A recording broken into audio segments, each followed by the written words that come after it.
Kimberly Parker and her husband Ellahu once had a bright future.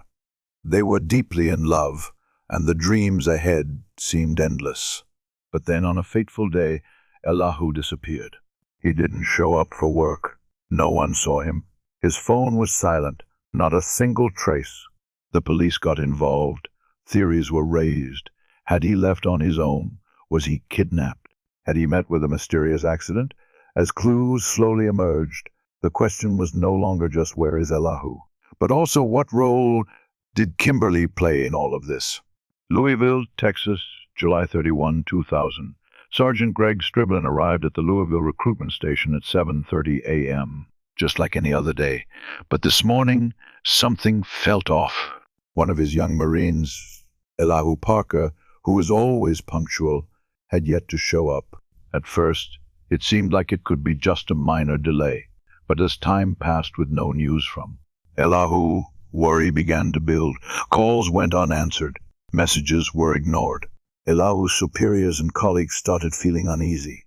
Deciding not to wait any longer, Sergeant Striblin drove to Ellahu's apartment. He knocked on the door. No response. An eerie silence filled the air. Without hesitation, Striblin tried the doorknob and found it unlocked. He stepped inside cautiously. The apartment looked normal, but then something made him stop in his tracks. The TV was still on. A chilling sensation crept down his spine. Looking around, he noticed the security system of the apartment complex.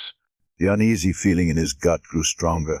Sergeant Striblin wasted no time. He called the police and officially reported Ellahu Parker's disappearance.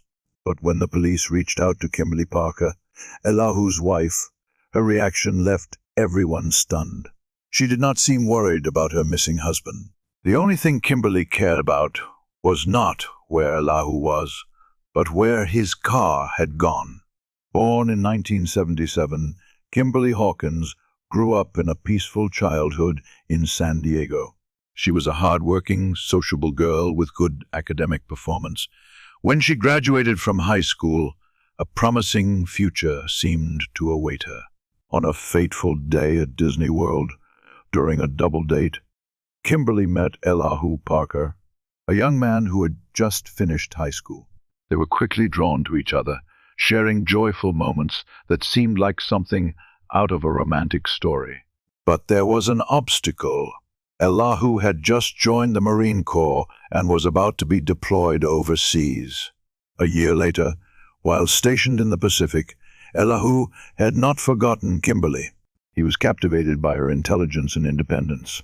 While Ellahu was fulfilling his military duties, Kimberly was building her own future, working and attending a vocational school. Their relationship endured through letters, rushed phone calls, and brief moments together whenever Ellahu was on leave. Then one day, in front of Kimberly's family, Ellahu got down on one knee and proposed. She was stunned. Kimberly's parents were worried that it was too soon for their daughter to enter marriage. But they couldn't deny one thing. Ellahu was a good man, and Kimberly loved him deeply. The Marine Corps held Ellahu Parker in high regard. 2 days after his wedding in May 1999, he was promoted to sergeant and assigned as a recruiter, a major step forward in his career. Ellahu was on a promising trajectory. In April 2000, the Parkers moved to Texas, opening up new opportunities. Kimberly quickly adapted to a new life, even impressing her husband's superiors. Despite the usual challenges of newlyweds, they gradually settled in. A private apartment, a new job for Kimberly at Silverleaf Telemarketing in Carrollton, Texas. This job not only provided her with extra income, but also gave her a sense of independence. But Kimberly didn't stop there. Less than 2 months after arriving in Louisville, they had bought a house and a car, all signs of a bright beginning. Yet, instead of enjoying married life with Ellahu, Kimberly was about to become the central figure in a tense missing person investigation. The police would launch a frantic search for her suddenly vanished husband, and as the hunt for Ellahu progressed, shocking truths about Kimberly's marriage would come to light. On Tuesday morning, August 1, it had been over 24 hours since Ellahu Parker failed to show up for work. A missing Marine was no ordinary occurrence, But what caught investigators' attention even more was the strange reaction of his wife, 23-year-old Kimberly Parker. When police contacted Kimberly, she seemed indifferent to her husband's disappearance. While friends and colleagues worriedly searched for him, the only thing she cared about was the whereabouts of Ellahu's car. Subsequent investigations revealed a troubling reality. Their seemingly happy marriage had fractured just 6 weeks in. Though separated, Ellahu continued paying Kimberly's rent, and they even shared use of his car. But according to Ellahu's colleagues, this arrangement quickly became a source of conflict. Ellahu began to suspect that Kimberly wasn't the only one driving the car. When he confronted her, a heated argument erupted. Afterward, Kimberly started hiding the car, forcing Ellahu to sneak around to find it. Their cat-and-mouse game stretched on for days. But then, within a week, their dispute over the car suddenly reached a breaking point. On July 27, 4 days before Ellahu Parker disappeared, a strange incident occurred. That day, 2 young men showed up at the recruitment office where Ellahu worked. But they weren't there to enlist. Instead, they demanded access to Ellahu's car. When he refused and told them they'd have to wait until he was off duty, the situation escalated quickly. According to Ellahu's colleagues, one of the men openly threatened to kill him right in front of them. The tension was only diffused when an officer arrived at the scene, and the 2 men left without further action. At first glance, the incident seemed like nothing more than a meaningless confrontation. But 4 days later, Ellahu mysteriously vanished. Investigators couldn't ignore the suspicious coincidence. Who were those 2 men? Why were they after Ellahu? What did they really want? Yet as police revisited the incident, they discovered a major problem. No one had recorded the identities of the 2 men. When investigators arrived at Kimberly Parker's apartment and knocked on the door, they immediately noticed a stark change. This time, Kimberly was no longer indifferent to her husband's disappearance as she had been before. Instead, she appeared anxious, flustered, and extremely uncooperative, an unusual reaction for a wife whose husband had just vanished. Standing firmly in the doorway, she was clearly trying to prevent the investigators from entering. But what caught the police's attention even more were the 3 men inside the apartment. When asked to provide identification, their identities were quickly confirmed. Damien Huckabee, 22 years old, along with his 2 friends, Dexter Hodge and Kendall Watson. None of them appeared to be law-abiding citizens. Their evasiveness only heightened the investigators' suspicions. When one of the officers took out a camera and started taking pictures of them, the atmosphere in the apartment grew tense. Despite Kimberly's attempts to cover things up, the police had gotten what they needed. After leaving the apartment, they headed straight to the recruitment office where Ellahu Parker worked to continue following the trail. When the photos were shown to Ellahu's colleagues, one statement sent chills down the investigators' spines. "That's him, no doubt. That's Damien Huckabee. He's the one who threatened to kill Ellahu right here just 4 days ago. And that very day, a call from the Smith County Sheriff's Office in East Texas confirmed their worst fears. A body had just been pulled from the Sabine River. A fisherman had accidentally discovered a floating corpse the day before in a remote area of East Texas. When authorities arrived and retrieved the body from the water, one thing was immediately clear: this was no accident. The victim's hands and feet were tightly bound with duct tape, the body wrapped in plastic wrap, clear signs of a deliberate murder. Upon searching the body, investigators found an identification card still in the victim's pocket. The name on the card left everyone stunned: Ellahu Parker. He was no longer missing, but the investigation was far from over. An even more shocking discovery was made: a fatal gunshot wound to Ellahu's chest. Police were beginning to uncover the horrific details of Ellahu Parker's final moments. On August 3, 2000, Louisville police grew increasingly suspicious that 23-year-old Kimberly Parker knew more about her husband's disappearance than she was willing to admit. From the start, she had been evasive, refusing to answer questions. But did this mean she was directly involved in the crime, or was she simply trying to protect the real killer? When investigators received confirmation that Ellahu Parker's body had been found, they immediately went to Kimberly's apartment with a new set of questions.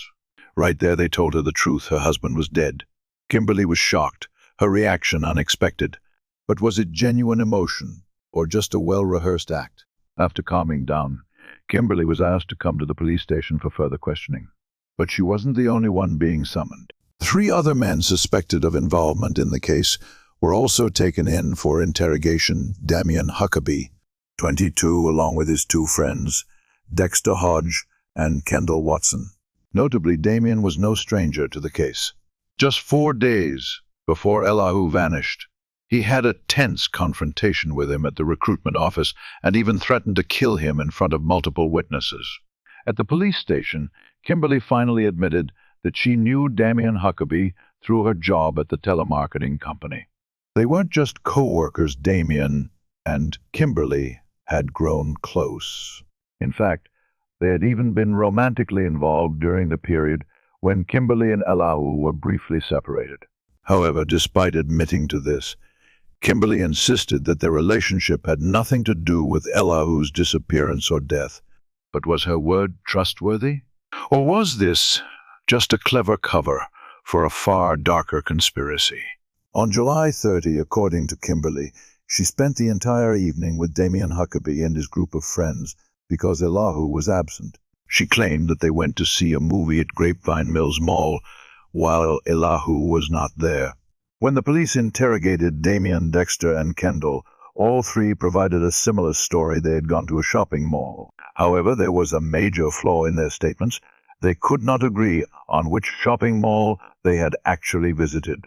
Noticing this inconsistency, the investigators decided to put pressure on Damien. When confronted, he could not deny that he was the one who had threatened to kill Ellahu in front of his colleagues at the recruitment office. However, he insisted that the incident had nothing to do with the murder. But then, Damien revealed an important name, the man who had accompanied him to the recruitment office that day, Marcus Brown. Investigators immediately dug deeper, and suspicious truths began to emerge. Marcus Brown lived in Smith County, not far from where Ellahu's body was discovered. This could not be a mere coincidence. 5 days later, the Smith County Sheriff's Office tracked down Marcus, who was identified as the 5th member of this dark conspiracy. When brought into the interrogation room, Marcus, a large man who appeared slow-witted but was actually dangerous, admitted that he had been with Damien on the day of the confrontation with Ellahu at the recruitment office. However, that was not all Marcus confessed. He also told investigators that Damien and his friends had spent the following days plotting something. He did not just tell the police that Damien and his friends conspired to kill Ellahu. He claimed that Kimberly was the mastermind behind the entire plan. According to Marcus's testimony, Kimberly had plotted to kill Ellahu to claim his $200 insurance policy. She was not just the mastermind, she had also directly helped the killers gain access to Ellahu's apartment complex. Marcus recounted that on that fateful night, he, Damien, Dexter, and Kendall hid in the shadows while Kimberly called Ellahu out from the apartment complex gate. Without any suspicion, Ellahu stepped out, unaware that the wife he trusted was leading him into a trap. As soon as Ellahu appeared, the group of assassins rushed into his apartment. Ellahu fought back fiercely, but the struggle suddenly ended when Damien pulled out a gun, forcing Ellahu into submission. According to Marcus, after subduing Ellahu, the group dragged him outside, stuffed him into the trunk of a Honda Civic, and drove straight to East Texas. Kimberly did not go with them. She had already played her part. Marcus testified that when they reached Smith County, he began to fear that he himself might be eliminated just like Ellahu. He demanded that Damien drop him off, leaving the group before things took a worse turn. But who was the one who pulled the trigger and killed Ellahu? Marcus claimed that he did not know exactly where Ellahu was murdered or who fired the fatal shot. That night, the Smith County authorities arrested Marcus on charges of kidnapping. The next morning, on August 9, Louisville police once again knocked on Kimberly's door, but this time they had a warrant for her arrest. As they entered, they discovered Damien, Dexter, and Kendall hiding in a back bedroom, curled up under blankets, trying to conceal their presence. All four were handcuffed, despite Kimberly's fierce resistance as she screamed and struggled.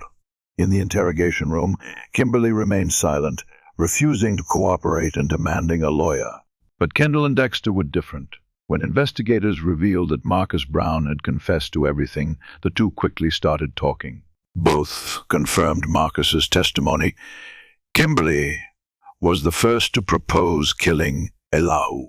She had meticulously planned the ambush, clearing the way for the killers to act. They also confirmed an even more horrifying truth. When they arrived in Smith County, Marcus had been left behind, while the rest of the group drove deeper into a remote forest. There, Ellahu begged for his life, but Damien was unmoved. A cold-blooded gunshot ended Ellahu Parker's life. After the execution, Dexter and Kendall testified that they left the body in the forest overnight. But the horror wasn't over yet. The next morning, they returned to dispose of the corpse. And that was when they discovered a chilling truth. Ellahu was still alive. Not giving him another chance, they wrapped duct tape around his arms, legs, and torso, then threw him into the river, letting the water carry everything away. On June 12, 2001, Kimberly Parker's trial officially began in Denton County, Texas. She was prosecuted for aggravated kidnapping and murder in connection with the disappearance and death of her estranged husband, Ellahu Parker, a U.S. Marine. As the prosecution began its opening statement, they exposed the true nature of Kimberly Parker, portraying her as a manipulative and sociopathic mastermind. They argued that everyone involved in the case was part of a premeditated murder plot, a scheme orchestrated entirely by Kimberly Parker. However, the defense painted a completely different picture. They claimed Kimberly was an innocent victim, caught in a plan she had no knowledge of. Instead of blaming Kimberly, the defense attacked Damien Huckabee, asserting that he was the true mastermind behind the kidnapping and murder. But Damien had no intention of helping Kimberly avoid conviction. While awaiting trial for aggravated kidnapping, he refused any plea deals in exchange for testifying against his girlfriend. That did not discourage the prosecution. They had a more crucial witness, Marcus Brown. On the witness stand, Marcus Brown reaffirmed his previous confession, detailing how Kimberly Parker recruited 4 men to participate in the murder plot. He testified that Kimberly was the one who told the group about the $200,000 Marine Corps insurance policy, which she believed would be hers once Ellahu was dead. When it was the defense's turn, they made the bold decision to put Kimberly on the witness stand. As expected, Kimberly completely denied Marcus's testimony, claiming it was all lies. Kimberly Parker took the stand, calmly recounting her version of events. She insisted that everything spiraled out of control the moment Damien Huckabee and his accomplices stormed into Ellahu's apartment. According to Kimberly, Damien pulled out a gun, and at that moment, she knew things would not go as originally planned. She testified that Damien and his accomplices forced Ellahu down the stairs and locked him in the trunk of a car. Kimberly claimed she did not participate in the crime. On the contrary, she said Damien even dropped her off as she requested and reassured her that everything would be fine. But the horrifying truth hit her the next day when Damien came to see her and casually confessed, "We killed him." Kimberly claimed she was shocked and furious. When the two returned to her apartment, an argument erupted, quickly escalating into a physical altercation. According to her testimony, Damien pulled out a gun again, this time pressing it against her head. He kept asking me if I would dare betray him, Kimberly testified in court. And that, according to Kimberly, was why she never went to the police about the murder. However, the prosecution was not about to let her escape justice. In their closing argument, they painted a completely different picture. Kimberly was not a victim, but the mastermind of this brutal murder. Who would the jury believe? On June 14, 2001, the jury reached its final verdict. Kimberly Parker was guilty. The courtroom fell silent as the judge handed down the sentence, 99 years in prison for Kimberly, effectively ending any chance of freedom for the rest of her life. Damian Huckabee and Kendall Watson, the two men directly involved in the murder, received life sentences without the possibility of parole. Meanwhile, Dexter Hodge, who agreed to cooperate with authorities, received a lighter sentence, 40 years in prison. The door closed on all those involved. The shocking case finally came to an end, but the price paid was the life of an innocent man.